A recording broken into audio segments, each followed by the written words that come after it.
Welcome to PS news. ముందుగా headlines చూద్దాం. NDA కూటమి నేతల భేటీ, మోదీకి మద్దతుగా చంద్రబాబు నితీష్ లేఖలు. పాల్గొన్న చంద్రబాబు, పవన్ కళ్యాణ్, నితీష్ కుమార్, పాశ్వాన్ షిండే. కూటమి నేతగా మోదీకి అన్ని పార్టీల మద్దతు. రాష్ట్రపతిని కలిసి ప్రభుత్వ ఏర్పాటుకు ఆహ్వానించాలని కోరనున్న నేతలు. మెదక్లో బీజేపీని గెలిపించేందుకు హరీష్ రావు సహకరించారని రేవంత్ రెడ్డి ఆరోపణ. అసెంబ్లీ ఎన్నికల్లో కంటే లోక్సభ ఎన్నికల్లో తమకు ఓట్ల శాతం ఎక్కువగా వచ్చిందన్న సీఎం. కాంగ్రెస్ పాలన పట్ల ప్రజలు సంతృప్తికరంగా ఉన్నారని వ్యాఖ్య. బీఆర్ఎస్ 7 సీట్లలో డిపాజిట్ కోల్పోయిందని వ్యాఖ్య. చంద్రబాబు, నితీష్లను కలుస్తామని రేవంత్ రెడ్డి అర్థం లేని మాటలు మాట్లాడుతున్నారని ఈటెల రాజేందర్. ఇండియా కూటమి అధికారం చేపడుతుందని వెలికి మాటలు మాట్లాడుతున్నారని ఆగ్రహం. కేంద్రంలో 5 ఏళ్లు సంపూర్ణంగా సంకీర్ణ ప్రభుత్వం ఉంటుందని ధీమా. మోదీని తెలంగాణ ప్రజలు ఆశీర్వదించారన్న ఈటెల రాజేందర్. ఎన్నికల్లో ఓడించడం వేరు, ఇక్కడ నువ్వు వద్దే వద్దు అని ఓటేయడం వేరన్న చంద్రబాబు. టీడీపీ కూటమి చారిత్రాత్మక విజయం సాధించిందన్న చంద్రబాబు. ఎన్నికలతో అన్ని వర్గాల వారికి విముక్తి కలిగిందని వెల్లడి. ప్రజలు గెలవాలి, రాష్ట్రం నిలబడాలనే లక్ష్యంగా కూటమి ఏర్పడినట్టు వివరణ. జగన్ చరిత్ర ఒక కేస్ స్టడీ అని వ్యాఖ్యలు.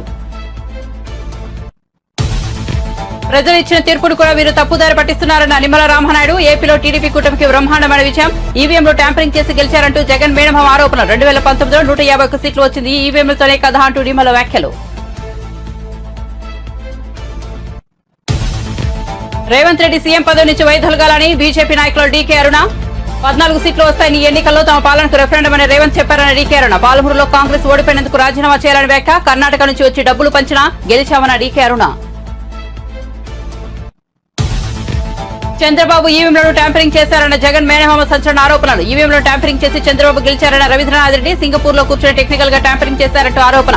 బార్కోడ్ల ద్వారా ఇలా చేశారంటూ వైసీపీ నేత అనుమానం.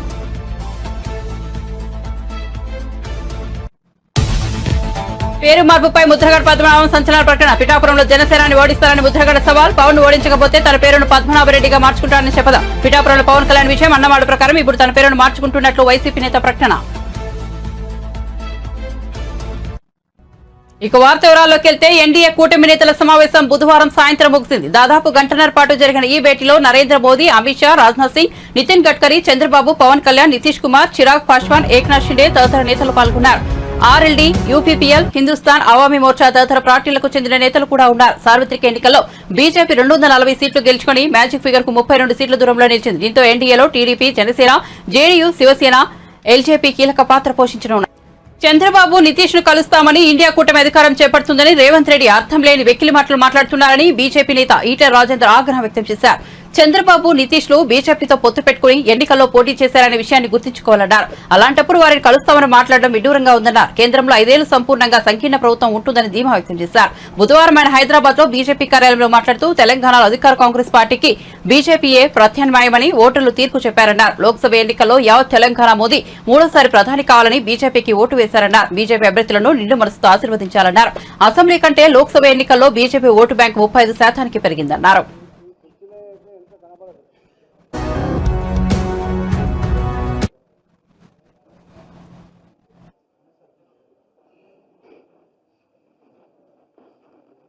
నరేంద్ర మోడీ గారే కావాలని,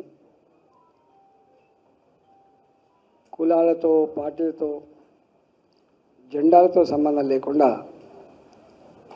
ప్రజలు భావించిండ్రు. తెలంగాణ రాష్ట్రంలో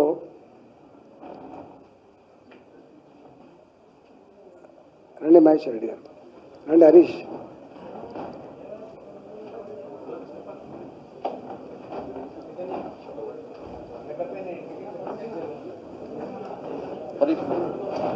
నమస్కరించి చెప్పే 2 మాటలు ఏంటంటే, కేంద్రంలో మళ్ళీ అధికారం ఉండేది భారతీయ జనతా పార్టీ, నరేంద్ర మోడీ గారే కాబట్టి దేశం సురక్షితంగా, సుభిక్షంగా, ప్రగతి పథంలో నడవాలన్నా, పేదలకు వెల్ఫేర్ యాక్టివిటీ ఫలాలు అందాలన్నా, దేశ ప్రజల ఆత్మగౌరవం ప్రపంచ చిత్రపటం మీద ఎగరాలన్నా మోడీ గారికే మా ఓటు. రెండవది, కేంద్రంలో ఉండేది మోడీ గారు అయినప్పుడు తెలంగాణ రాష్ట్రం అభివృద్ధి జరగాలంటే భారతీయ జనతా పార్టీ పార్లమెంట్ సభ్యులు ఉంటేనే తెలంగాణ రాష్ట్రానికి మేలు జరుగుతుంది. అభివృద్ధి జరుగుతుందని చెప్పి భావించి బ్రహ్మాండమైనటువంటి ఓట్లు వేసిండ్రు.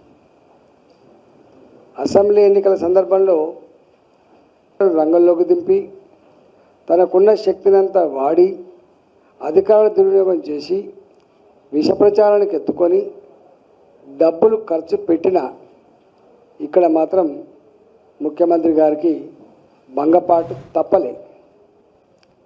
అందువల్ల మేము చాలాసార్లు చెప్తూ ఉంటాం, ఎప్పుడు కూడా పార్లమెంటు గీ అసెంబ్లీ ఇది మా జాగీర్ అనే పద్ధతిలో, ఈ రాష్ట్రం నా జాగీర్ అనే పద్ధతిలో ఏ పార్టీ చెప్పుకున్నా.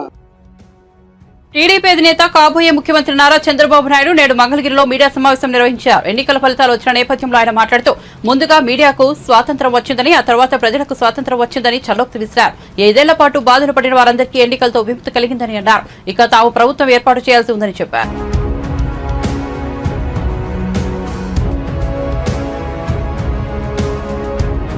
మీకు చెప్పి తద్వారా ప్రజలు చెప్పేద్దామన్న ఉద్దేశంతో ఈ కార్యక్రమానికి శ్రీకాకుళం ప్రజలకి ఓకే గుడ్. మళ్ళీ ఢిల్లీకి వెళ్తున్నా. ఈరోజు వెళ్లే మునుపు మీ అందరితో మరీ మాట్లాడకుండా పోతే ప్రజలతో మాట్లాడలేం కదా. మీతో మాట్లాడితే ప్రజలతో మాట్లాడినట్టు. ఎలక్షన్ అవుతాను నిన్నంత బిజీగా ఉన్నా కాబట్టి ఒక 2 నిమిషాలు మీకు చెప్పి తద్వారా ప్రజలు చెప్పేద్దామన్న ఉద్దేశంతో ఈ కార్యక్రమానికి శ్రీకారం చుట్టాను. ముందు మీడియాకి, అదే మరి రాష్ట్ర ప్రజలందరికీ ధన్యవాదాలు. శిరస్సు వంచి నమస్కారాలు తెలియజేస్తున్నా. ఎందుకంటే నా సుదీర్ఘమైన రాజకీయ యాత్రలో ఈ 5 సంవత్సరాలు చూసిన ప్రభుత్వాన్ని నేను ఎప్పుడూ చూడలేదు. ఒక రంగం అని కాదు, ఒక వ్యవస్థని కాదు, ప్రజాస్వామ్య వ్యవస్థలన్నీ ఏ విధంగా ఇబ్బంది పడ్డాయో, ఏ విధంగా నిర్వీర్యం చేశారో మనం అన్ని చూశాం. అయితే మా ధ్యేయం ఒకటే, ప్రజలు గెలవాలి, రాష్ట్రం నిలబడాలి. దీనికోసం ఎన్ని త్యాగాలైనా సరే చేసి మళ్లీ భావి తరాల భవిష్యత్తు కోసం ముందుకు పోవాలని చెప్పి వెళ్ళాం. నేను చాలా ఎన్నికలు చూశాం. 10వ ఎన్నిక నిన్న. అంటే ఇన్ని ఎన్నికలు చూసిన, అంటే ఎన్నికలు చూడడమే కాకుండా ఈ ఎన్నికలన్నీ at the helm of affairs ఉండి ఎప్పటికప్పుడు సమీక్షలు గాని ఇవన్నీ నిర్వహించడం కూడా చేశాం. రాజకీయాల్లో ఒడికిదుడుకులు సాధారణంగా ఉంటాయి. ఎవరు శాశ్వతం కాదు. దేశం శాశ్వతం, ప్రజాస్వామ్యం శాశ్వతం, రాజకీయ పార్టీలు శాశ్వతం, అధికారం అశాశ్వతం. రాజకీయ పార్టీలు కూడా సక్రమంగా ఉంటే మళ్లీ ప్రజలు ఆదరిస్తారు. లేకపోతే రాజకీయ పార్టీలు కూడా చాలా పార్టీలు కనుమరుగైపోయినాయి. వ్యక్తులు కనుమరుగైపోయారు, రాజకీయ పార్టీలు కనుమరుగైపోతాయి. కానీ ఇంత హిస్టారికల్ ఎలక్షన్ నేను ఎప్పుడు చూడలా. నా జీవితంలో చాలా ఎలక్షన్స్ ఫేస్ చేసే కానీ వేవ్ కనపడేది, వ్యతిరేకత కనపడేది. కానీ ఈ ఎలక్షన్లో ఎక్కడో అమెరికాలో ఉండే వ్యక్తి ఒక 5 లక్షలు 10 లక్షలు ఖర్చు పెట్టుకొని నేను రావాలి, ఓటేయాలి, రాష్ట్రం నిలబడాలి, ప్రజలు గెలవాలి అనే ఆవేదనతో వచ్చారు. ఎక్కడో పక్క రాష్ట్రాల్లో ఎక్కడో కడుపు నిండడం కోసం కూలి పనులకైనటువంటి వ్యక్తులు, పాచి పనులు చేసుకునే వ్యక్తులు సొంత డబ్బులు పెట్టుకొని నేరుగా ఇక్కడ రైల్వే స్టేషన్లో చూస్తే, బస్టాండ్లో చూస్తే భోజనం కూడా ప్యాక్ చేసుకొని తీసుకొచ్చి ఇక్కడ భోంచేసి ఓటేసే పరిస్థితికి వచ్చారు. ఈ కమిట్మెంట్ ని ఏ విధంగా వర్ణించాలో నాకైతే అర్థం కాదు. ఏ విధంగా వాళ్ళని అభినందించాలో కూడా అర్థం కాని పరిస్థితి. అనేక ఎన్నికల్లో అనేక అనుభూతులు చూశాం. కానీ మేము అన్ని ఎన్నికల కంటే ఇది ఒక తెలుగుదేశం పార్టీ చరిత్రలో, ఆంధ్రప్రదేశ్ రాష్ట్ర ప్రజల చరిత్రలో సువర్ణాక్షరాలతో లిఖించదగ్గ ఎన్నిక. ఇది ఒక హిస్టారికల్ ఎన్నిక. ఆగస్టు క్రైసిస్ తర్వాత ఎన్టీ రామారావు గారు పార్టీ పెట్టిన తర్వాత 83లో మేము గెలిచాం. అప్పుడు 200 సీట్లు వచ్చాయి. కొత్తగా పార్టీ పెడతానే ఎన్నికలకు వెళ్లి 9 నెలలు అధికారంలోకి వస్తే 200 సీట్లు వచ్చాయి.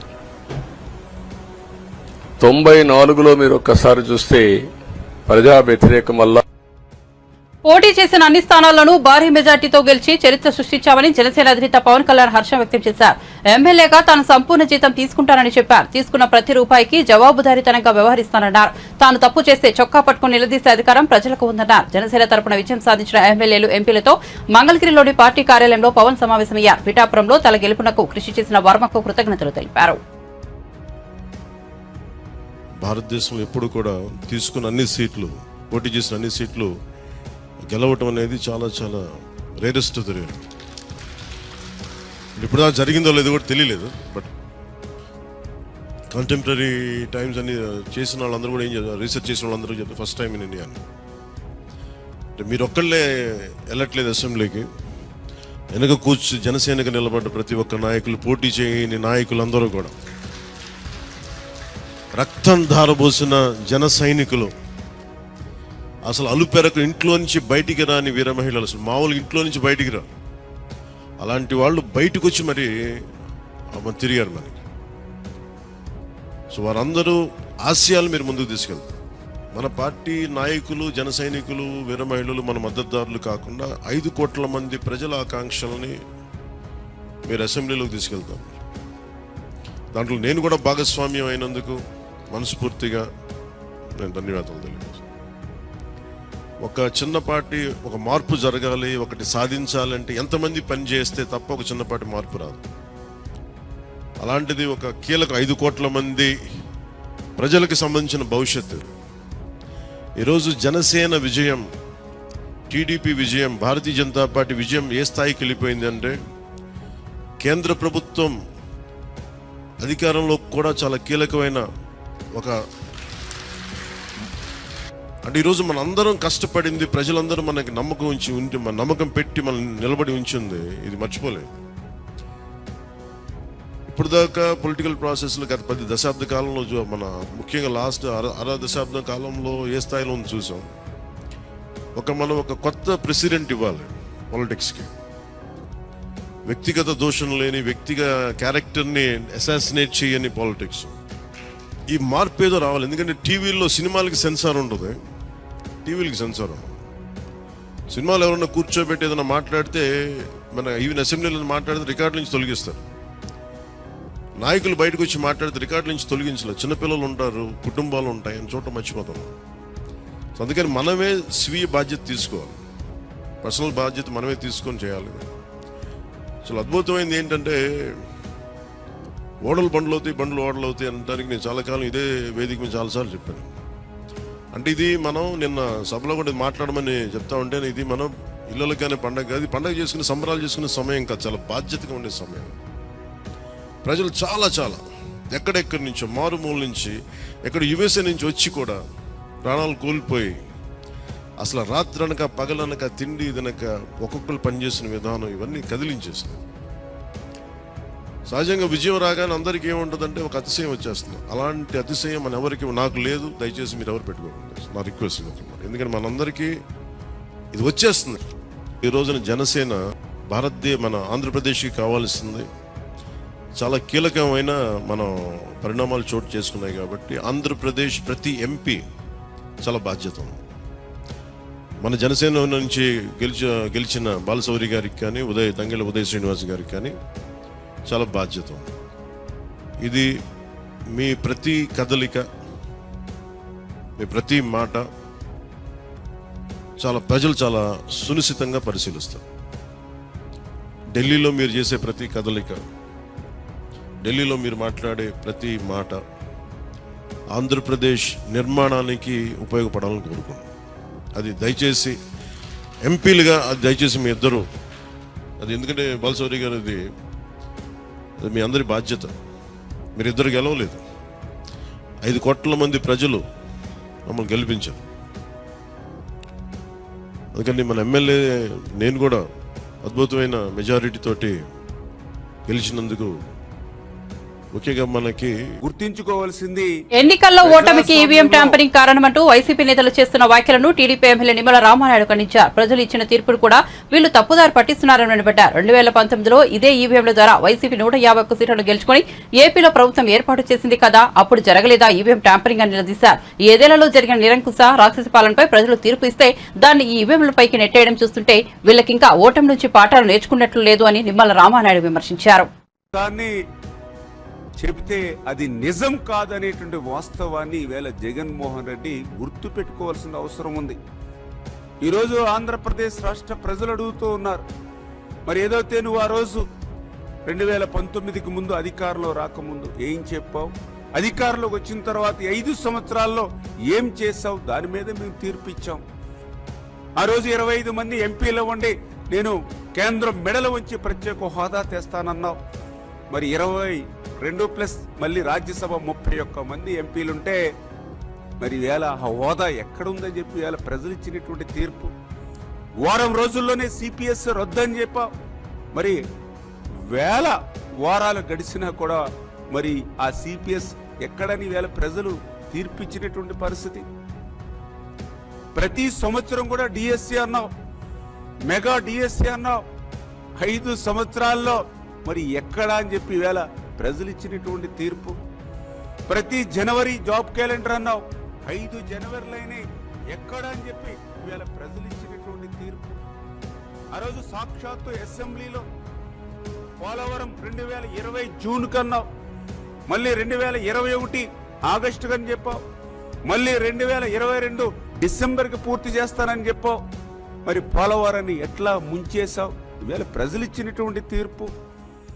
ఆ రోజు ప్రతిపక్ష నాయకుడిగా అమరావతిని స్వాగతిస్తూ ఉన్న 30,000 ఎకరాలు పైబడి రాజధానికి ఉండాలని ఆ రోజు అసెంబ్లీలో చెప్పి అధికారంలోకి వచ్చిన తర్వాత అమరావతి కాదు 3 ముక్కలని చెప్పి ఏ 3 ముక్కలైనా ఒక్క ఇటుకు కూడా పెట్టలేనటువంటి నీ అసమర్థతకి నిన్న ప్రజలు ఇచ్చినటువంటి తీర్పు. అధికారంలోకి వచ్చినటువంటి వారం రోజుల్లోనే ప్రజావేదికను కోల్చడం ద్వారా ఏదైతే నీ అరాచకత్వాన్ని ఈ ఆంధ్రప్రదేశ్ రాష్ట్రంలో ప్రారంభించావో దాన్ని వ్యతిరేకిస్తూ ప్రజలిచ్చినటువంటి తీర్పు. ఏదైతే ఒక ఎస్సీ ఎస్టీ బీసీ మైనారిటీలు ఎవరైతే ఉన్నారో మరి అటువంటి వారికి సంబంధించినటువంటి 138 సంక్షేమ పథకాలు ఏవైతే రద్దు చేశావో దాని మీద నీకు ప్రజలిచ్చినటువంటి తీర్పు. ఏదైతే రాజ్యాంగబద్ధంగా ఒక ఎస్సీ బీసీ సప్లాన్ నిధులు ఏవైతే ఉన్నాయో మహబూబ్ నగర్ లో కాంగ్రెస్ పార్టీ ఓడిపోయినందుకు నైతికంగా రేవంత్ రెడ్డి సీఎం పదవి నుంచి వైదొలగాలని బీజేపీ నాయకురాలు డీకే అరుణ డిమాండ్ చేశారు. హైదరాబాద్ లో ఆమె మీడియాతో మాట్లాడుతూ లోక్సభ ఎన్నికల్లో కాంగ్రెస్ పాలనకు రెఫరెండం అని 14 సీట్లు తప్పకుండా గెలుస్తామని ఆ పార్టీ నేతలు చెప్పారని గుర్తు చేశారు. ఇప్పుడు ఏమైందని ప్రశ్నించారు. ప్రధాని మోదీ రాజీనామా చేసి తప్పుకోవాలని కాంగ్రెస్ నేతలు అంటున్నారని, కానీ సీఎం సొంత నియోజకవర్గంలో ఆ పార్టీ ఓడిపోయినందుకు రేవంత్ రెడ్డి పదవికి రాజీనామా చేయాలన్నారు. బీఆర్ఎస్ ఆత్మ బలిదానం చేసుకుని బీజేపీని గెలిపించిందని రేవంత్ రెడ్డి మాట్లాడడం విడ్డూరంగా ఉందన్నారు. పాలమూరులో కాంగ్రెస్ ఓడిపోతే అభివృద్ధి జరగదని హెచ్చరించారని మండిపడ్డారు. అక్కడ ముఖ్యమంత్రి అభ్యర్థిలా వ్యవహరించారని విమర్శించారు. కొంతమంది నేతలు కర్ణాటక నుంచి వచ్చి డబ్బులు పంచారని, అయినప్పటికీ తన గెలుపుకు ఆపలేకపోయారన్నారు. 1000 రూపాయలు 1500 లెక్క ఓట్లకు పంచినా కూడా పాలమూరు పార్లమెంట్ నియోజకవర్గంలోని నా అక్క చెల్లెళ్ళు అన్న తమ్ముళ్ళు యువకులు అందరూ కూడా మోదీ గారు ఉండాలి, ప్రధానమంత్రి కావాలి, అరుణమ్మ ఆ యొక్క మోదీ గారి సైన్యంలో ఉండాలి, పాలమూరును అభివృద్ధి చేయాలని ఈరోజు విశ్వసించి ఈ యొక్క విజయాన్ని అందించిన ప్రతి ఒక్కరికి కూడా శిరస్సు వచ్చిన ధన్యవాదాలు తెలియజేస్తాను. ఈ విజయం మన విజయం మామూలు విజయం కాదు. ఈ విజయం ఒక ముఖ్యమంత్రి మీద గెలుచుకున్న విజయం. ఈ గెలుపు ముఖ్యమంత్రి మీద గెలుపు. కాబట్టి మనము నరేంద్ర మోదీ గారి యొక్క నాయకత్వంలో మోదీ గారి యొక్క నమ్మకాన్ని పాలమూరులో నన్ను ఆశీర్వదించి అభ్యర్థిగా మీ ముందుకు పంపించిన నేపథ్యంలో మీరందరూ కూడా ఆదరించి ఆశీర్వదించి మరి తప్పకుండా మన గెలిపి రేపు మామూలు మలుపు కావాలని ఏదైతే ఆశించి గెలిపిస్తుందో మీ అందరి కూడా అన్నలకు తమ్ములకు అన్నలకు చెల్లెలకు నన్ను నా గెలుపు కోసం అహర్నిశలు అభిమానించినటువంటి కార్యకర్తలకు ఇక్కడ వాళ్ళ ఓట్లు లేకపోయినా ఎక్కడెక్కడి నుంచో వచ్చి వాళ్ళ బంధువులకు వాళ్ళ స్నేహితులకు మరి గెలిపించాలని పనిచేసిన ప్రతి ఒక్కరికి కూడా నా కార్యకర్తలకు అభిమానులకు మోదీ గారి యొక్క అభిమానులకు యువకులకు ముఖ్యంగా యువత నరేంద్ర మోదీ గారు మళ్ళీ దేశానికి ప్రధానమంత్రి కావాలని యువకులు అవర్నిశలు పోరాటం చేసి ఈ యొక్క గెలుపును అందించిన ప్రతి ఒక్కరికి కూడా నా యొక్క హృదయపూర్వకంగా శిరస్సు వంచి ధన్యవాదాలు తెలుపుకుంటూ మెదక్ నుంచి బీజేపీ అభ్యర్థిని గెలిపించేందుకు హరీష్ రావు సహకారం అందించారని ముఖ్యమంత్రి రేవంత్ రెడ్డి ఆరోపించారు. హైదరాబాద్ లో నిర్వహించిన మీడియా సమావేశంలో ఆయన మాట్లాడుతూ అసెంబ్లీ ఎన్నికల్లో వచ్చిన ఓట్ల శాతం కంటే లోక్సభ ఎన్నికల్లో ఎక్కువ ఓట్లు వచ్చాయన్నారు. కాంగ్రెస్ పాలన పట్ల ప్రజలు సంతృప్తిగా ఉన్నారని, అందుకే 8 మంది ఎంపీలను ఇచ్చి ఆశీర్వదించారని పేర్కొన్నారు. 100 రోజుల పాలన తర్వాత తమకు 41% ఓట్లు వచ్చాయన్నారు. 2019 లోక్సభ ఎన్నికల్లో తాము గెలిచింది 3 సీట్లేనని, ఇప్పుడు 8 సీట్లు గెలుచుకున్నామన్నారు. బీఆర్ఎస్ 7 సీట్లలో డిపాజిట్ కూడా దక్కించుకోలేదని, ఆ 7 సీట్లను బీజేపీకి అవైధానం చేసిందని ఎద్దేవా చేశారు. బీఆర్ఎస్ నుంచి బలహీన అభ్యర్థులను పెట్టి బీజేపీకి సహకరించిందన్నారు. తద్వారా 8 పార్లమెంటులలో 2023 శాసనసభ ఎన్నికలలో బీజేపీకి 13% ఓట్లు వచ్చినాయి. ఈ పార్లమెంట్ ఎన్నికల్లో 35.5% ఓట్లు వచ్చినాయి. సరిగ్గా బీజేపీ ఓట్లు 22.5% పెరిగితే బీఆర్ఎస్ ఓట్లు 37.5% నుంచి 16.5%కి పడిపోయినాయి అని అంటే సరిగ్గా 21%, 22% ఓట్లు బీఆర్ఎస్ వాళ్ళు బీజేపీకి బదిలీ చేసిండ్రు. తద్వారా 8 పార్లమెంటులల్లో బీజేపీ గెలిచింది. 8 పార్లమెంట్లల్లో బీఆర్ఎస్ డిపాజిట్లు గల్లంతైనాయి. ఒక్క మెదకులో ఓడిపోయిన దాంట్లో మాత్రమే వాళ్ళకి డిపాజిట్ వచ్చింది. బీజేపీ గెలిచిన 8 సీట్లల్లో 7 సీట్లు బీఆర్ఎస్ తన ఉనికిని, తన డిపాజిట్లను కోల్పోవడం ద్వారా బీజేపీని గెలిపించింది. ఈరోజు పోతూ పోతూ చస్తూ ఇవాళ బీజేపీని గెలిపించే ప్రయత్నం ఈ రాష్ట్రంలో బీఆర్ఎస్ చేసింది. చంద్రశేఖరరావు, హరీష్, కేటీఆర్ చేసిండ్రు. మొన్న జరిగిన శాసనసభ ఎన్నికల్లో 39 ఎమ్మెల్యే స్థానాలలో బీఆర్ఎస్ గెలవడం జరిగింది.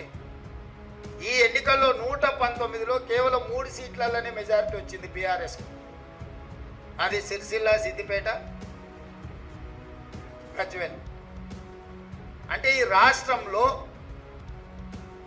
బీఆర్ఎస్ నాయకుల యొక్క ఆత్మగౌరవాన్ని, బీఆర్ఎస్ యొక్క శాసనసభ్యుల ఆత్మగౌరవాన్ని బీజేపీకి కేసీఆర్, కేటీఆర్, హరీష్ రావు తాకట్టు పెట్టిండ్రు. పూర్తిగా ఓట్ల బదలాయింపు, పూర్తిగా ఎన్నికల ఫలితాలను బీజేపీకి అనుకూలంగా మార్చి ఈరోజు కేసీఆర్ కుటుంబము రాజకీయ అరాచకానికి పాల్పడ్డారు. ఇది తెలంగాణ సమాజం అంతా గమనించాలి. ప్రజాస్వామికవాదులు, సెక్యులర్ ఫోర్సెస్ అందరూ కూడా ఈరోజు ఈ అంశాన్ని గమనించాలి అని చెప్పి కాంగ్రెస్ పార్టీ కోరుతున్నది. ఈ రకంగా ఈ తెలంగాణ రాష్ట్రంలో తనంతల తానే అంతర్ధానం అయిపోయి ఈరోజు బీజేపీని గెలిపించడానికి చంద్రశేఖరరావు గారు ఒక దురాగతానికి పూనుకున్నాడు అని అంటే ఈరోజు మనం అర్థం చేసుకోవాలి. కేటీఆర్ గారు నిన్న అంటున్నారు ఫినెక్స్ లాగా మనం కూడా ఈవీఎంలను ట్యాంపరింగ్ చేసి చంద్రబాబు నాయుడు గెలిచారని జగన్ మేనమామ కమలాపురం మాజీ ఎమ్మెల్యే రవీంద్రనాథ్ రెడ్డి ఆరోపించారు. సింగపూర్ లో కూర్చొని టెక్నికల్ గా ట్యాంపరింగ్ చేశారని తెలిపారు. బార్డ్ కోడ్ల ద్వారా ఇలా చేశారంటూ ఆయన అనుమానం వ్యక్తం చేశారు. త్వరలోనే దీనిపై క్లారిటీ వస్తుందన్నారు. టీడీపీ అధినేత వ్యవస్థలను మేనేజ్ చేసి ఇదంతా నడిపించారని తెలిపారు. రాష్ట్ర వ్యాప్తంగా ఈ స్కామ్ జరిగిందన్నారు. దీనిపై త్వరలోనే న్యాయస్థానాన్ని ఆశ్రయిస్తామని రవీంద్రనాథ్ రెడ్డి చెప్పారు. కృతజ్ఞతలు వ్యక్తపరుస్తున్నాం. కూడా అటువంటి పనే జరిగింది. రాష్ట్ర వ్యాప్తంగా జరిగిన ఎన్నికల సరళిని ఒకసారి గమనిస్తే ఎన్నికలు అయిపోయిన తర్వాత జరిగిన సంఘటనలు గమనిస్తే వ్యవస్థలను మేనేజ్ చేసే చంద్రబాబు నాయుడు గారు సో ఇప్పుడు కూడా అటువంటి పనే జరిగింది అని చెప్పేసి నేనైతే భావిస్తున్నా. వ్యవస్థలను మేనేజ్ చేసే కార్యక్రమం. సో తప్పకుండా ఈవీఎంస్ను ట్యాంపరింగ్ జరిగిన కార్యక్రమం నా నియోజకవర్గంలోనే కాదు, త్రూఅవుట్ రాష్ట్రంలో అన్ని నియోజకవర్గాల్లో ఎంపిక చేసుకున్న బూతులను ట్యాంపరింగ్ చేసిన పరిస్థితి కనబడుతోందన్నమాట. సో తప్పకుండా మేమందరం కూడా డెఫినెట్గా దీని గురించి ఆలోచన చేయాల్సిన అవసరం తప్పకుండా ఉంది. సో దీనిపైన కోర్టుకు కూడా వెళ్ళే కార్యక్రమం తప్పకుండా చేస్తాం. సో డెఫినెట్గా ఇది జరుగుతుందని చెప్పేసి నేనైతే భావిస్తా. కోర్టులో ఉన్న మాకు న్యాయం జరుగుతుందేమో అని చెప్పేసి ఆశిస్తాం. సో డెఫినెట్గా ఎందుకంటే మా ముఖ్యమంత్రి గారు జగన్మోహన్ రెడ్డి గారు ఆయన ముఖ్యమంత్రిగా ఉన్న టైంలో సో అనేక రకాలైన సంక్షేమ కార్యక్రమాలు, ఆ సంక్షేమ కార్యక్రమాలన్నీ కూడా ఏదైతే మేనిఫెస్టోలో చెప్పడం జరిగిందో అన్నీ కూడా నెరవేర్చిన ఘనత శ్రీ జగన్మోహన్ రెడ్డి గారిది.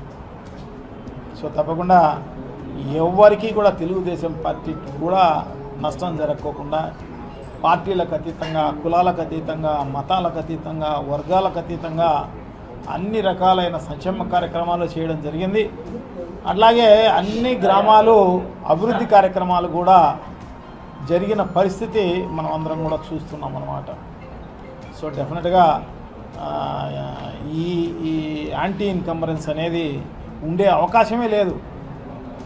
సో ఈ రకంగా రిజల్ట్ చూస్తే నిజంగా కూడా జగన్మోహన్ రెడ్డి గారు ఏమి చేయలేదేమో, అందుకోసమే ఇంత 12 సీట్లకు దిగజార్చిన పరిస్థితి ఉంది అని చెప్పేసి అనుకునే పరిస్థితి ఉంటుందన్నమాట. సో అటువంటి పరిస్థితి ఏం లేదు. సో అందరికీ న్యాయం చేసిన ప్రభుత్వము వైఎస్ఆర్ కాంగ్రెస్ పార్టీ, జగన్మోహన్ రెడ్డి గారు. సో డెఫినెట్గా ఈ రిజల్ట్ కాదు, రావాల్సిన రిజల్ట్ ఇది కాదు, కానీ ఇది వ్యవస్థలు మేనేజ్ చేసే చంద్రబాబు నాయుడు గారు ఈ రకంగా ఉన్న పరిస్థితి. ఎందుకంటే ఎన్నికలు అయిపోతానే ఒక 15-20 రోజులు చంద్రబాబు నాయుడు గారు డిసప్పైర్ అయిపోయినారు. చంద్రబాబు నాయుడు గారు వాళ్ళ కొడుకు అందరూ ఉంటా. సో మరి యాడ సింగపూర్లో కూర్చొని ఈ కార్యక్రమాలు ట్యాంపరింగ్ జరిగిందా, ఇంకొక చోట ట్యాంపరింగ్ జరిగిందా అనేది మనకు తెలుస్తుంది తొందరలోనే. ఎందుకంటే ఫిజికల్గా ఎక్కడా జరగలే, స్ట్రాంగ్ రూముల మీద పడి మార్చే పరిస్థితి ఈ జరగలేదు, కానీ ఇది టెక్నికల్ అన్నమాట. శుభాకాంక్షలు తెలియజేస్తా ఉన్నా. అన్నమాట ప్రకారం ఇప్పుడు తన పేరు మార్చుకుంటున్నట్లు వైసీపీ నేత ప్రకటన. వైసీపీ నేత ముద్రగడ పద్మనాభం సంచలన ప్రకటన చేశారు. పిఠాపురంలో జనసేనాని పవన్ కళ్యాణ్ ఓడిస్తానని సవాల్ చేసి ఓటమి చెందానన్నారు. త్వరలో పేరును పద్మనాభరెడ్డిగా మార్చుకుంటానని ప్రకటించారు. గెజిట్ పబ్లికేషన్ కోసం అంతా సిద్ధం చేసుకున్నట్లు తెలిపారు. 2-3 రోజుల్లో దరఖాస్తు చేయబోతున్నట్లు చెప్పారు. తన పేరు మారిన తర్వాత మళ్లీ వివరాలు తెలుపుతానన్నారు. కాగా పవన్ ఓడించకపోతే తన పేరును పద్మనాభరెడ్డిగా మార్చుకుంటానని ఆయన ఎన్నికల ముందు శపథం చేసిన విషయం తెలిసిందే. అన్నమాట ప్రకారమే ఇప్పుడు తన పేరు మార్చుకుంటున్నారు. అటు ఎన్నికల ఫలితాలపై ముద్రగడ స్పందించారు. కోట్లాది రూపాయలతో ప్రజలకు సంక్షేమాన్ని అందించిన సీఎం జగన్ మాత్రమేనని అన్నారు. దేశంలో ఎవరెవరో ఇలాంటి సాహసం చేయలేదని పేర్కొన్నారు. కానీ ప్రజలు ఎందుకు ఓట్లు వేయలేదో అర్థం కావడం లేదన్నారు. సంక్షేమానికి ప్రజలు ఓట్లు వేయకపోతే రాబోయే రోజుల్లో ఏ సీఎం కూడా అటువైపు చూసే అవకాశం లేదన్నారు. ఇక ఈ ఎన్నికల్లో గెలుపొందిన నాయకులకు ఆయన శుభాకాంక్షలు తెలిపారు.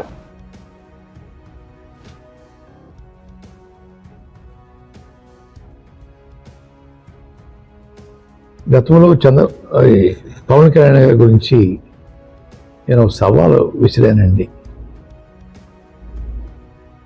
పిఠాపురంలో ఓడించి పంపుతాం, ఓడించి పంపకపోతే నా పేరు మార్చుకుంటాను పద్మనాభరెడ్డిగా అని చెప్పడం జరిగిందండి. ఓటమి చెందాను. అన్న మాట ప్రకారంగా నా పేరు పద్మనాభరెడ్డిగా మార్చమని చెప్పేసి గెజిట్ పబ్లికేషన్ కోసం పేపర్స్ అన్నీ రెడీ చేసుకున్నానండి. రేపు ఇంట్లో పూర్తిగా నిలిపి పేరు మార్పు కోసం దరఖాస్తు చేస్తానండి. ఆల్రెడీ అన్నీ ఫిలప్ అయిపోయి ఇంకా తర్వాయి ఉంటే చూసుకుని వారు మీద విసిరిన సవాల్కి బులెటిన్ ముగించే ముందు హెడ్లైన్స్ మరోసారి చూద్దాం. ఎన్డీఏ కూటమి నేతల భేటీ, మోదీకి మద్దతుగా చంద్రబాబు నితీష్ లేఖలు. పాల్గొన్న చంద్రబాబు, పవన్ కళ్యాణ్, నితీష్ కుమార్, పాశ్వాన్ షిండే. కూటమి నేతగా మోదీకి అన్ని పార్టీల మద్దతు. రాష్ట్రపతిని కలిసి ప్రభుత్వ ఏర్పాటుకు ఆహ్వానించాలని కోరనున్న నేతలు. మెదక్లో బీజేపీని గెలిపించేందుకు హరీష్ రావు సహకరించారని రేవంత్ రెడ్డి ఆరోపణ. అసెంబ్లీ ఎన్నికల్లో కంటే లోక్సభ ఎన్నికల్లో తమకు ఓట్ల శాతం ఎక్కువగా వచ్చిందన్న సీఎం. కాంగ్రెస్ పాలన పట్ల ప్రజలు సంతృప్తికరంగా ఉన్నారని వ్యాఖ్య. బీఆర్ఎస్ 7 సీట్లలో డిపాజిట్ కోల్పోయిందని వ్యాఖ్య. చంద్రబాబు, నితీష్లను కలుస్తామని రేవంత్ రెడ్డి అర్థం లేని మాటలు మాట్లాడుతున్నారని ఈటెల రాజేందర్. ఇండియా కూటమి అధికారం చేపడుతుందని వెలికి మాటలు మాట్లాడుతున్నారని ఆగ్రహం. కేంద్రంలో 5 ఏళ్లు సంపూర్ణంగా సంకీర్ణ ప్రభుత్వం ఉంటుందని ధీమా. మోదీని తెలంగాణ ప్రజలు ఆశీర్వదించారన్న ఈటెల రాజేందర్. ఎన్నికల్లో ఓడించడం వేరు, ఇక నువ్వు వద్దే వద్దు అని ఓటేయడం వేరన్న చంద్రబాబు. టీడీపీ కూటమి చారిత్రాత్మక విజయం సాధించిందన్న చంద్రబాబు. ఎన్నికలతో అన్ని వర్గాల వారికి విముక్తి కలిగిందని వెల్లడి. ప్రజలు గెలవాలి, రాష్ట్రం నిలబడాలనే ఆయన లక్ష్యంగా కూటమి ఏర్పడినట్టు వివరణ. జగన్ చరిత్ర ఒక కేస్ స్టడీ అని వ్యాఖ్యలు. ప్రజలు ఇచ్చిన తీర్పును కూడా వీరు తప్పుదారి పట్టిస్తున్నారన్న నిమ్మల రామనాయుడు. ఏపీలో టీడీపీ కూటమికి బ్రహ్మాండమైన విజయం. ఈవీఎంలో ట్యాంపరింగ్ చేసి గెలిచారంటూ జగన్ మేనమామ ఆరోపణ. 2019లో 151 సీట్లు వచ్చింది. ఈ ఈవీఎంలతోనే కదా అంటూ నిమ్మల వ్యాఖ్యలు. రేవంత్ రెడ్డి సీఎం పదవి నుంచి వైదొలగాలని బీజేపీ నాయకులు డీకే అరుణ. 14 సీట్లు వస్తాయని ఈ ఎన్నికల్లో తమ పాలనకు రెఫరెండం అని రేవంత్ చెప్పారని డీకే అరుణ. పాలమూరులో కాంగ్రెస్ ఓడిపోయినందుకు రాజీనామా చేయాలని వ్యాఖ్య. కర్ణాటక నుంచి వచ్చి డబ్బులు పంచినా గెలిచామన్న డీకే అరుణ. చంద్రబాబు ఈవీఎంలను ట్యాంపరింగ్ చేశారన్న జగన్ మేనమామ సంచలన ఆరోపణలు. ఈవీఎంలో ట్యాంపరింగ్ చేసి చంద్రబాబు గెలిచారన్న రవీంద్రనాథ్ రెడ్డి. సింగపూర్ లో కూర్చుని టెక్నికల్ గా ట్యాంపరింగ్ చేశారంటూ ఆరోపణ. బార్కోడ్ల ద్వారా ఇలా చేశారంటూ వైసీపీ నేత అనుమానం.